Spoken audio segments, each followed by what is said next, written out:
नमस्कार, मैं हूं रविंद्र जैन और आप देखना शुरू कर चुके हैं सबकी खबर। आज हम ग्वालियर में हैं। ग्वालियर में भारतीय जनता पार्टी के बहुत पुराने नेता, समर्पित नेता वेद प्रकाश जी शर्मा हैं। वेद प्रकाश जी को सुनना कई लोग चाहते हैं, हमें तो मैसेज आ रहे थे कि वेद प्रकाश जी को जरूर सुनवाएं, तो मैं उनका घर ढूंढता हुआ अब आ गया हूं उनके पास। आपका बहुत बहुत स्वागत है भाई साहब। भाई साहब, ग्वालियर में स्थिति क्या है इस समय? कई कई तरह की चर्चाएं हम यहाँ सुन रहे हैं। कोई कह रहा है कि 4 सीटें कांग्रेस जीत सकती है, कोई कह रहा है 3-3 हो सकती हैं। तो वास्तव में अभी ग्वालियर का क्या मतलब तापमान क्या है, राजनीतिक तापमान? देखिए क्या है, लोग अपने अपने हिसाब से प्रोडक्शन करते हैं। उनका देखने का पक्ष विपक्ष का नज़रिया हो सकता है। हम फील्ड में लगातार काम कर रहे हैं। तो मोदी जी की जन कल्याणकारी योजनाएं, उनकी राष्ट्रवाद के कार्यक्रम और जन कल्याणकारी योजनाएं शिवराज सिंह जी की, इसके आधार पर जनता में बहुत अंडर करंट है। भारतीय जनता पार्टी फिर सरकार बनाएगी, ऐसा मेरा पूर्ण भरोसा है।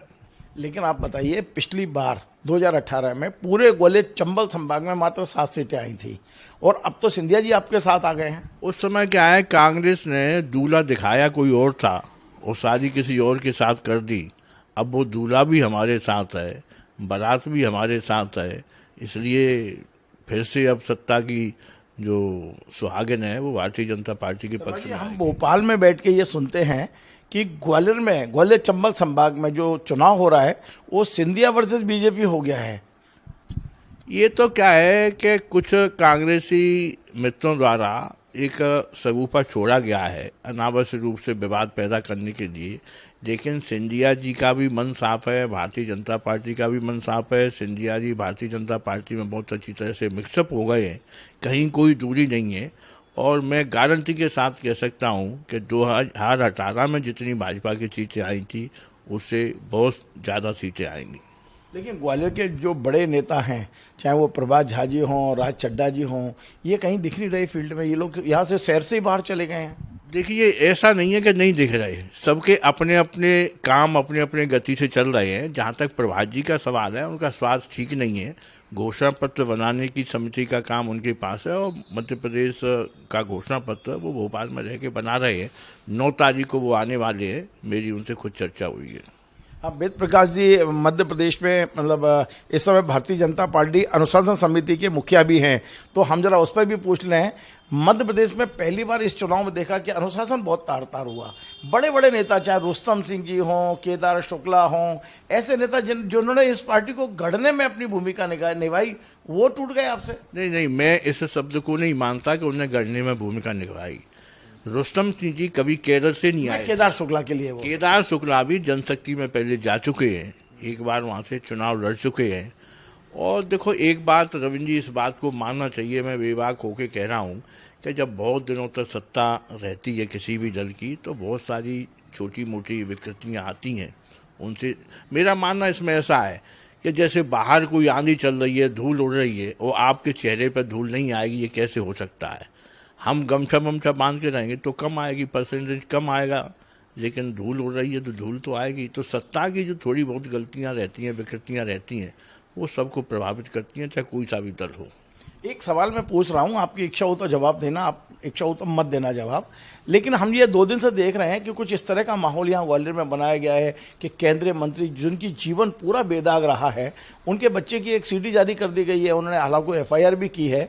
तो क्या सच्चाई है? और कई लोग तो ये कह रहे हैं कि ये भारतीय जनता पार्टी की आपसी फूट का नतीजा है जो उनके बेटे की ये सीडी आई है। नहीं देखो, देवेंद्र प्रताप ने तुरंत मुरैना में उसकी रिपोर्ट लिखवाई है।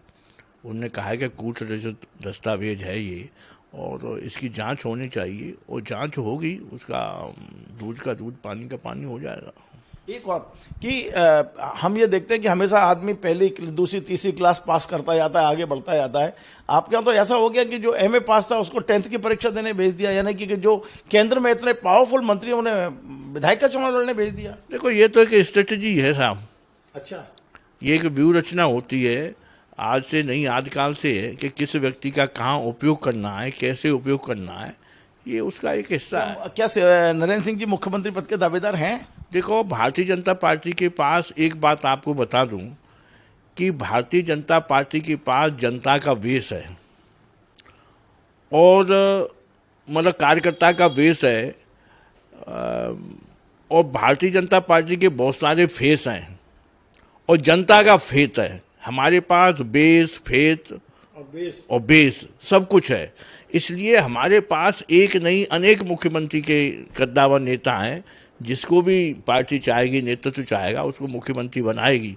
और इसलिए नेतृत्व आप पार्टी के अनुशासन समिति के चीफ हैं और आपके घर के 4 कदम आगे है। यहाँ जब प्रद्युम्न सिंह तोमर को आपने टिकट दिया तो आप ये भी तो देखो भारतीय जनता पार्टी की सफलता है अपने आप पर। जी चलिए, बहुत बहुत धन्यवाद। क्योंकि समय की कमी है, मुझे निकलना भी है। तो ये थे मैं वेद प्रकाश शर्मा जी, जो अनुशासन से बंधे हुए हैं और अनुशासन को पार्टी में लागू करने की कोशिश भी कर रहे हैं। उनका साफ कहना है कि इस बार भारतीय जनता पार्टी भारी बहुमत से मध्य प्रदेश में सरकार बना रही है और ग्वालियर चंबल संभाग में जो नतीजे होंगे वो भी चौंकाने वाले होंगे। आपको हमारा ये कार्यक्रम पसंद आए वैसे शेयर करें, लाइक करें, कमेंट करें और आपसे बार बार निवेदन है हमारे चैनल को सब्सक्राइब अवश्य करें। धन्यवाद।